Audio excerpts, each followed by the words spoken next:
بسم الله الرحمن الرحيم. عزيزان خوشويستان لبروجي بهاي فرمودا لفقه فرمودا جيشنا وخدمتي بالريستان لفرمودي سطو بستونو كأفرمي من أكل من هذه الشجرة فلا يقربنا ولا يصلينا معنا. هر کسێک لەم دوو دارە واتە لە پیاز و سیر بخوات با لە ئێمە نزیک نەبێتەوە و با لەگەڵ ئێمەشدا نوێژەکانی نەکات.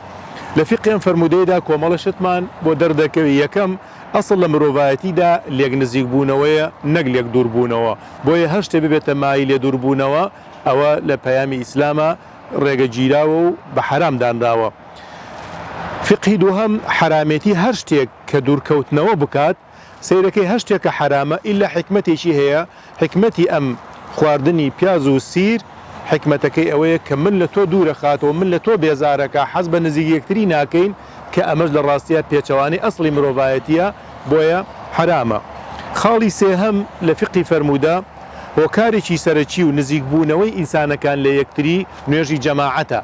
مادام نوێژی جەماعەت هۆکارێکی سەرەکیە کە بەبێ بانگەوازکردنی هیچ کەسێک هەمومان لێک کۆ دەبینەوە، با ئەو لێک کۆبوونەوە ئەو لێک نزیک بوونەوە بەهۆی بۆنێکی ناخۆشی لای منەوە با نەبینە سەبەبی لێک دوورکەوتنەوە. خاڵی چوارەم لە فقی فەرموودا ئازار نەدانی یەکتری، با نەبینە مای ئازاردانی یەکتری، کەواتە ئازاردان تەنها ئازاری جسمی نییە فقط، بەڵکو ئازاری دەرونیش ئازارێک کە ئەگەر بە بۆنی ناخۆشیش بێ هەر بە ئازار لە قەڵەمەدرێ. بۆیە هەرچی یەک بوو بە مای ئازار با ئەو کەسانە لە کۆمەڵگە دوور بخرێنەوە، لە جەماعەت و خڕبوونەوەکان دوورکەوێتەوە. خاڵێکی تر ئەو کەسانەی زیان بەخشن ئەسڵ وایە دوور بخرێنەوە تاوەکو لەو زیانە وازەهێنن. خاڵێکی تر لە فقی فەرموودا بۆنی ناخۆش لە دەستدانی پاداشتێکی گەورەیە.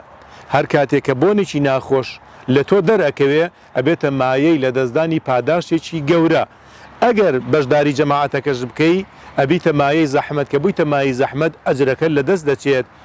خاڵێکی تر لە خاڵەکان کە لە فقی فەرموودە و فقی شەشەمە هەرچی بۆنی ناخۆشە لەم فەرمودەیە وەردەگیرێ ئەبێتە مایەی ئەوەی کە حرامە لە گۆرەوی لە بۆنی لاشە.